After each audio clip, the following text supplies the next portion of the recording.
Assalamualaikum warahmatullahi wabarakatuh. Puji syukur kita ucapkan kehadirat Tuhan Yang Maha Esa yang telah melimpahkan rahmat dan karunia-Nya kepada kita semua, sehingga saat ini kita berada dalam keadaan yang sehat walafiat. Perkenalkan, saya Tasnim Fauzia dari kelas 4A dan 4 Akuntansi Politeknik Negeri Padang. Pada kesempatan kali ini akan mempresentasikan proposal penelitian yang akan saya lakukan, yang berjudul Analisis Konten Kurikulum Akuntansi pada Perguruan Tinggi di Amerika, Eropa, Asia, dan Australia. Pada video ini akan terdiri atas pendahuluan, tinjauan pustaka, dan metodologi penelitian.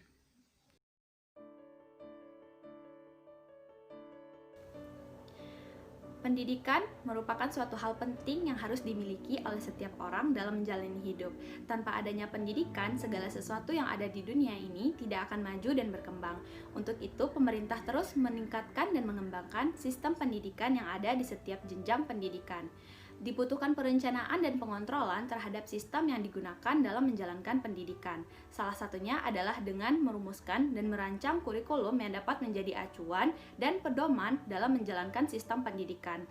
Kurikulum adalah setiap mata pelajaran yang diajarkan pada lembaga pendidikan. Konten kurikulum secara sederhana berarti semua kegiatan dan pengalaman yang disusun dan diajarkan untuk mencapai tujuan pendidikan. Program studi akuntansi memiliki peranan penting dalam menghasilkan akuntan yang berkompeten dan dapat memenuhi kebutuhan di dalam dunia bisnis. Setiap program studi wajib merumuskan kompetensi atau learning outcomes lulusannya dengan mengacu pada Kerangka Kualifikasi Nasional Indonesia atau KKNI. Dan rumusan kompetensi hasil kesepakatan yang melibatkan pihak yang terlibat dengan dunia kerja, termasuk di dalamnya adalah organisasi profesi.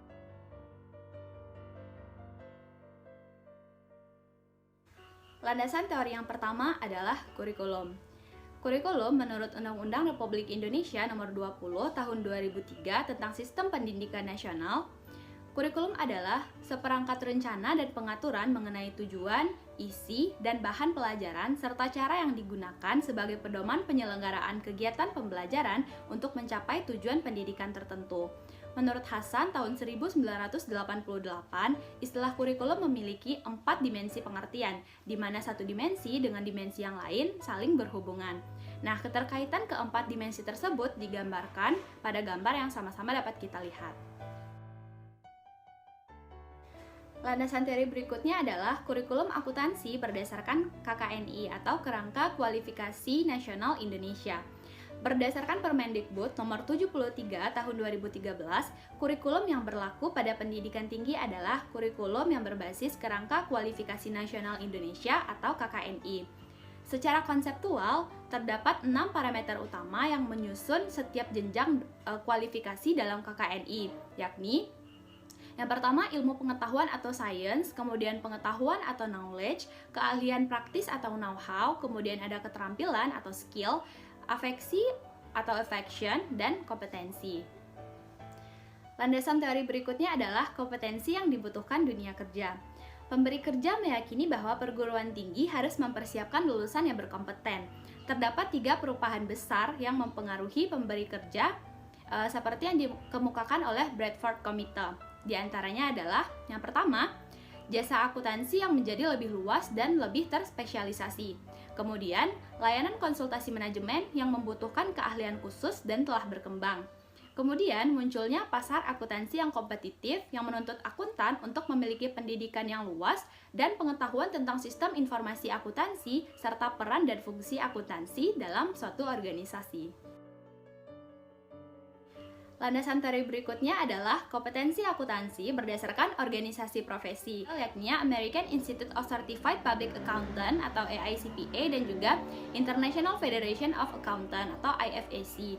Nah, AICPA mengeluarkan kompetensi inti yang diidentifikasi sebagai kerangka kerja yang akan memiliki nilai dalam jangka panjang dan akan mendukung berbagai peluang karir, yakni kompetensi akuntansi atau accounting competencies, kemudian kompetensi bisnis atau business competencies, dan kompetensi profesional atau professional competencies. IFSC melalui International Accounting Education Standard Board merancang atau mengeluarkan International Education Standard atau IES yang memuat kerangka dasar untuk memperoleh kualifikasi sebagai akuntan profesional. Dari penelitian yang dilakukan oleh peneliti terdahulu dapat dilihat bahwa penelitian mengenai pengembangan kurikulum akuntansi dilihat dalam berbagai aspek, seperti penelitian yang dilakukan oleh Ramadan pada tahun 1992 mengenai pandangan akuntan dan industri profesi di Yordania. Dan juga dapat dilihat beberapa penelitian terdahulu mengenai pengembangan kurikulum. Sejauh ini, saya belum menemukan penelitian mengenai penerapan kurikulum akuntansi pada perguruan tinggi di berbagai wilayah seperti Amerika, Eropa, Asia, dan Australia dalam menghasilkan kompetensi lulusan yang dilihat kesesuaiannya dengan standar kompetensi, harapan user, dan organisasi profesi dalam menghadapi perkembangan tren di dunia bisnis dan keuangan. Berdasarkan pemaparan yang telah saya sampaikan, maka terbentuklah kerangka penelitian atau kerangka pemikiran yang dapat sama-sama kita lihat. Perkembangan teknologi akan membawa perubahan pada tren di dunia bisnis dan keuangan yang akan memberikan dampak kepada pembelajaran dan kurikulum akuntansi yang ada di perguruan tinggi. Kurikulum akuntansi di perguruan tinggi diharapkan mampu menghasilkan lulusan yang bisa beradaptasi dengan tren di dunia bisnis dan keuangan. Kurikulum akuntansi juga harus dapat selaras dengan kompetensi yang sesuai dengan KKNI, harapan user, atau pemberi kerja, dan organisasi profesi.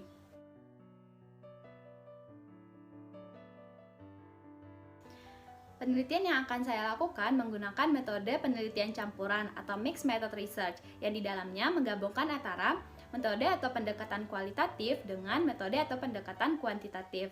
Pada tahap pertama akan dilakukan pendekatan kualitatif, yakni menganalisis kompetensi akuntansi yang menjadi harapan user atau pemberi kerja berdasarkan KKNI dan organisasi profesi. Setelah diperoleh kesimpulan awal mengenai kompetensi yang dibutuhkan, maka selanjutnya dilakukan analisis kurikulum perguruan tinggi di Amerika, Eropa, Asia, dan Australia menggunakan pendekatan atau metode kuantitatif.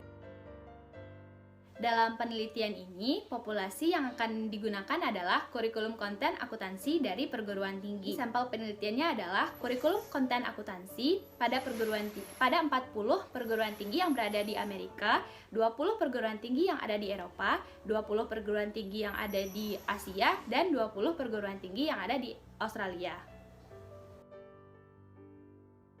Pada penelitian yang akan saya lakukan, teknik pengumpulan data adalah melalui dokumen. Data yang digunakan oleh peneliti adalah standar kompetensi berdasarkan KKNI dan organisasi profesi, yakninya AICPA dan juga IFSC. Dan juga kurikulum konten jurusan akuntansi dari perguruan tinggi yang diperoleh dari website resmi perguruan tinggi tersebut.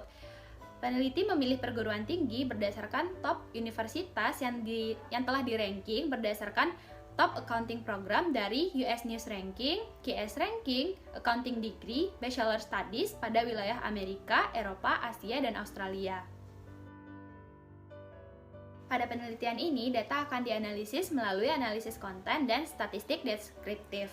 Pada analisis konten, akan dianalisis kompetensi lulusan akuntansi yang dilihat berdasarkan kerangka yang didasarkan pada standar kompetensi seperti KKNI. Tidak hanya pada standar, tetapi juga dilihat berdasarkan kerangka kompetensi yang dikeluarkan oleh organisasi profesi seperti AICPA dan IFSC untuk memperoleh kompetensi lulusan akuntansi yang diharapkan oleh pemberi kerja.